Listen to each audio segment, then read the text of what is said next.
Day 20 officially brought the prosecution's case to a close, and the defense began their effort to try and prove that Alex Murdaugh did not kill his wife and son and why investigators got it wrong. WSAV's Andrew Davis has been following the case since day one. He is joining us now live from outside of the Colleton County Courthouse with our continuing coverage tonight. Well, it was a day of sparring between attorneys and witnesses as the defense started its day trying to poke holes in that roadside shooting investigation, which prosecutors believe could be part of the motive for all of these things. Now, the defense says Alec admitted to drug use. He admitted to stealing. He also admitted to lying, so he really didn't hide anything from investigators, but didn't stop the defense and investigators from fighting on the stand. Excuse me, if you would just answer yes or no, and then you can explain your answer.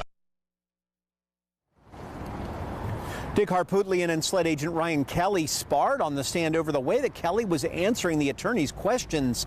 Then prosecutors broke down the timeline of the night minute by minute through GPS data, saying Alec was at the scene 5 minutes before the killings. At the moment that Maggie's phone lit up, he was passing by the spot where it was found, almost a mile away from Moselle.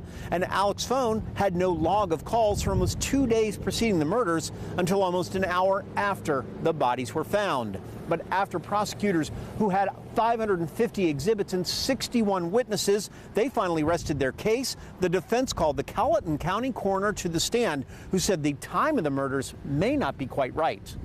Your statement of 9 o'clock, it could have been 8 o'clock.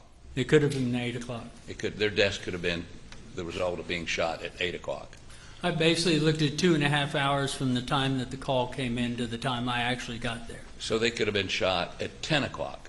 Could have been. Or any time in between? Yes, sir. Now, defense attorney Dick Harpootlian, who you just heard there, tried to end this case before he ever even called a witness. He asked the judge for a directed verdict, which means he said that the prosecutors didn't do a good enough job in even proving their case against Alex Murdaugh to begin with. Well, Judge Newman took only a few minutes to knock that down and end that, and that's why we've started calling witnesses right now. We will start testimony again on Tuesday. Among the witnesses expected to be called, several members of the Murdaugh family, including Buster Murdaugh, and Alex Murdaugh himself could close out the defense's case as their last witness. In Walterboro, Andrew Davis, WSAV News 3 on your side. Andrew, thank you.